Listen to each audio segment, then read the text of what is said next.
Hi friends, welcome back to my channel. இன்னைக்கு நம்ம சேனல்ல சூப்பரான பீஸா சாஸ் தான் பார்க்க போறோம். வாங்க எப்படி பண்றதுன்னு பார்க்கலாம்.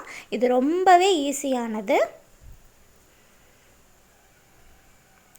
இன்னைக்கு நான் ஒரு 6 பெரிய சைஸ் தக்காளி எடுத்துட்டு இருக்கேன். நாட்டு தக்காளி இல்ல, ஆப்பிள் தக்காளின்னு சொல்லுவாங்கல அது எல்லாத்தையும் வேக வச்சு இந்த மாதிரி தோலெல்லாம் எடுத்துட்டு இந்த மேலே இருக்கிற அந்த காம்பு பகுதி இருக்கு இல்லையா, அதை வந்து நம்ம கட் பண்ணி எடுத்துடலாம்.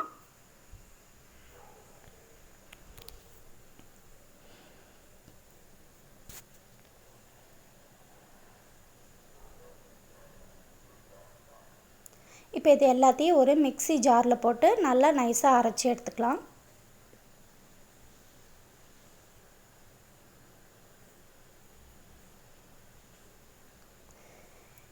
இது கூட இப்போ நான் வந்து ஒரே ஒரு பீட்ரூட் கலருக்காக சேர்த்திக்கிறேன். அதுவும் வேக வச்சு தான் சேர்த்திட்ருக்கேன். இதையும் நைஸாக அரைச்சி எடுத்துக்கலாம்.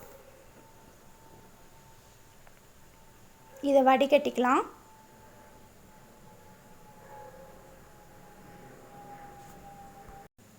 இந்த மாதிரி ஒரு ஜல்லடையில் போட்டு நல்லா வடிகட்டி எடுத்துக்கோங்க.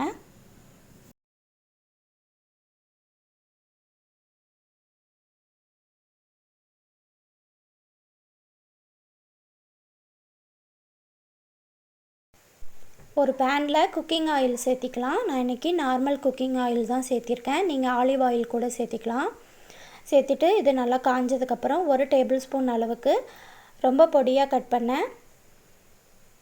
பூண்டு, 2 டேபிள் ஸ்பூன் அளவுக்கு பொடியாக கட் பண்ண பெரிய வெங்காயம் பிங்க் கலராக ஆற வரைக்கும் வதக்கிட்டு நம்ம அரைச்சி வச்ச தக்காளி பேஸ்ட்டை இதில் சேர்த்திடலாம்.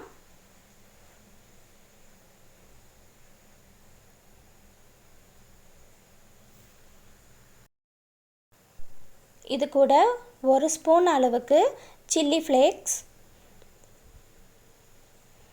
அப்புறம் 1 ஸ்பூன் அளவுக்கு ஒரிகானோ, இது ரெண்டும் சேர்த்திட்ருக்கேன். 1 ஸ்பூன் அளவுக்கு வெள்ளை சர்க்கரை சேர்த்திட்ருக்கேன். 1/4 ஸ்பூன் அளவுக்கு உப்பு. இது எல்லாத்தையும் சேர்த்தி நல்லா இந்த தண்ணியெல்லாம் வத்துற அளவுக்கு நல்லா கொதிக்க விடணும். ஒரு லிட் போட்டு மூடி வச்சுருங்க. இது இன்னும் கொஞ்சம் கொதிக்கணும்.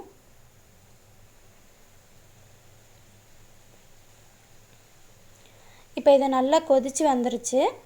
இதில் இப்போ நான் 1 டேபிள் ஸ்பூன் அளவுக்கு டொமேட்டோ சாஸ் சேர்த்துக்கிறேன். அவ்வளோதாங்க, சூப்பரான பீஸா சாஸ் நமக்கு ரெடி ஆயிடுச்சு. இதை எல்லோரும் வீட்டில் ட்ரை பண்ணி பாருங்கள். பார்த்துட்டு எப்படி வந்ததுன்னு கமெண்ட் பண்ணுங்கள். இது ரொம்பவே நல்ல அரோமாவோட சூப்பராக இருந்தது. நீங்களும் ட்ரை பண்ணி பார்த்துட்டு எப்படி வந்ததுன்னு கமெண்ட் பண்ணுங்கள். மறக்காமல் எங்கள் சேனலை லைக் பண்ணுங்கள், ஷேர் பண்ணுங்கள், சப்ஸ்கிரைப் பண்ணுங்கள், பெல் பட்டன் கிளிக் பண்ணிவிடுங்க. தேங்க்யூ. இந்த சண்டே எல்லோரும் வீட்டில் பீஸா பண்ணி என்ஜாய் பண்ணுங்கள். பாய்.